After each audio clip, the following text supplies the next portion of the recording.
أعوذ بالله من الشيطان الرجيم. بسم الله الرحمن الرحيم.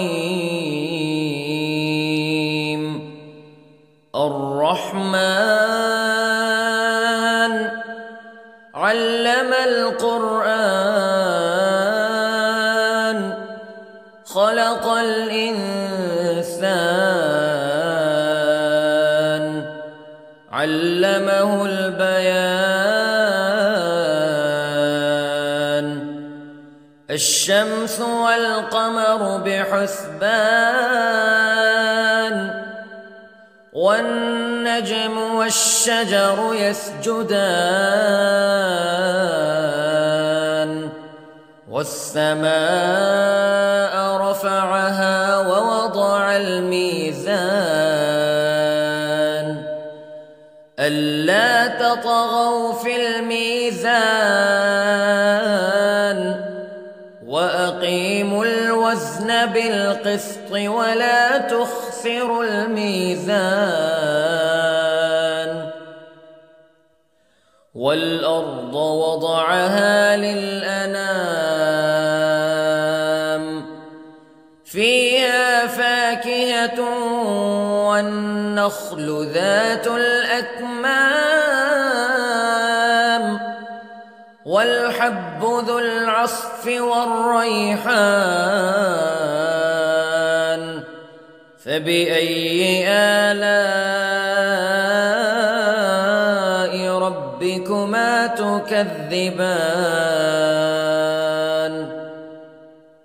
خلق الإنسان من صلصال كالفخار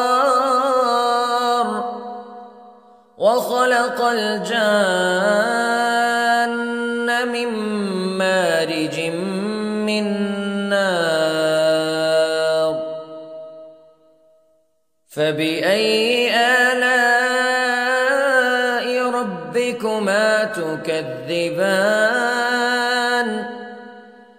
رب المشرقين ورب المغربين فبأي آلاء ربكما تكذبان. مرج البحرين يلتقيان بينهما برزخ لا يبغيان فبأي آلاء ربكما تكذبان.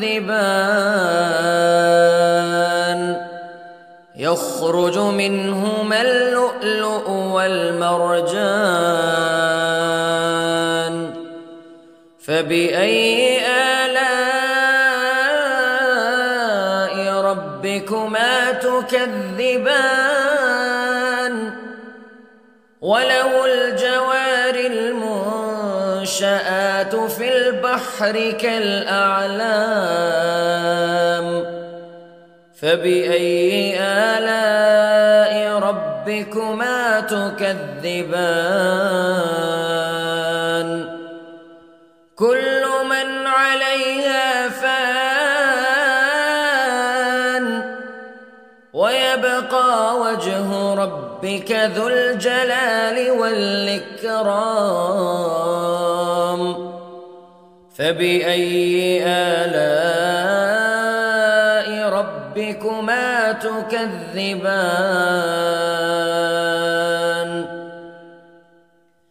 يسأله من في السماوات والأرض كل يوم هو في شأن فبأي آلاء ربكما تكذبان. سنفرغ لكم أيها الثقلان فبأي آلاء ربكما تكذبان.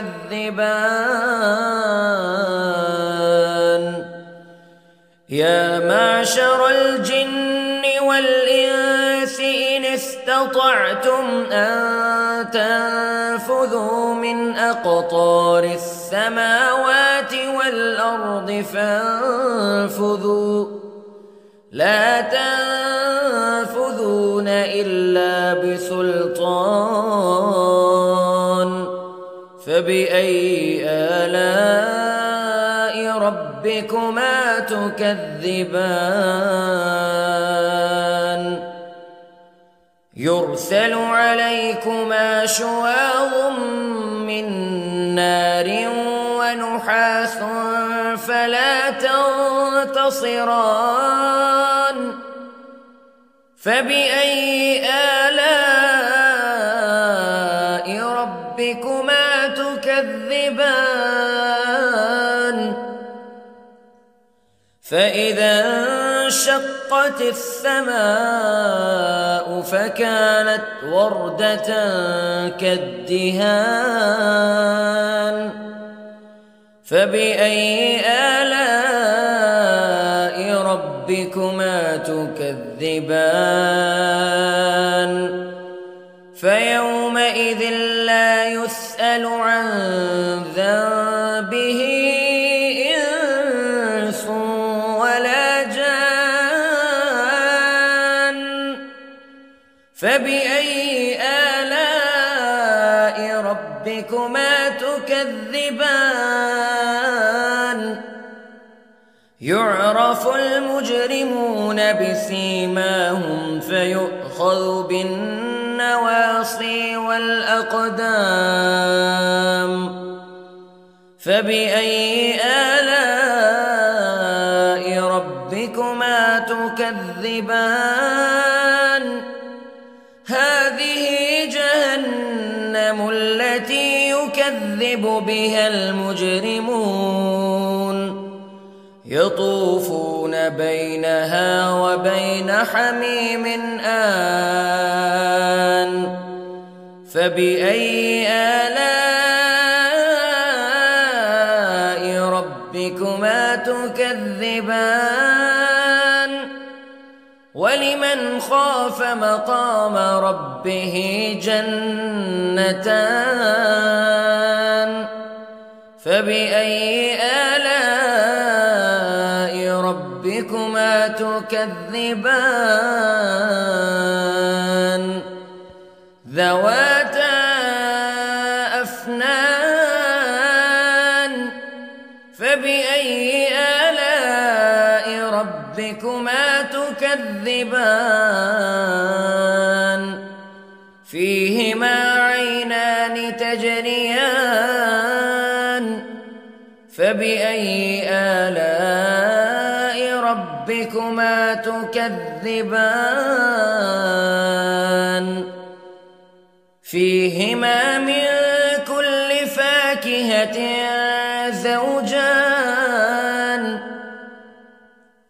فبأي آلاء ربكما تكذبان متكئين على فرش بطائنها من استبرق وجنى الجنتين دان فبأي آلاء ربكما تكذبان فيهن قاصرات الطرف لم يطمثهن إنس قبلهم ولا جان فبأي آلاء ربكما تكذبان كأنهن الياقوت والمرجان فبأي آلاء ربكما تكذبان هل جزاء الإحسان إلا الإحسان فبأي آلاء ربكما تكذبان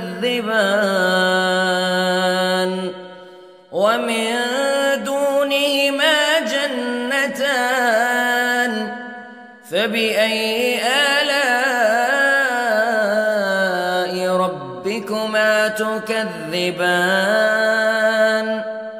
مدهامتان فبأي آلاء ربكما تكذبان فيهما عينان نضاختان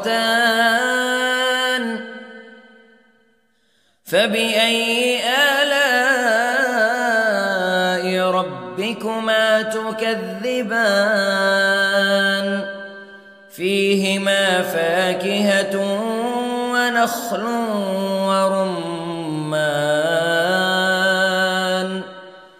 فبأي آلاء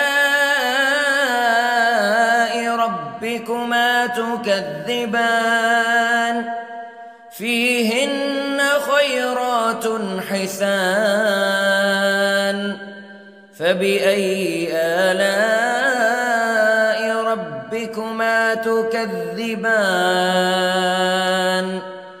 حور مقصورات في الخيام فبأي آلاء ربكما تكذبان لم يطمثهن إنس قبلهم ولا جان فبأي آلاء ربكما تكذبان متكئين على رفرف خضر وعبقري حسان فبأي آلاء ربكما تكذبان تبارك اسم ربك ذي الجلال والإكرام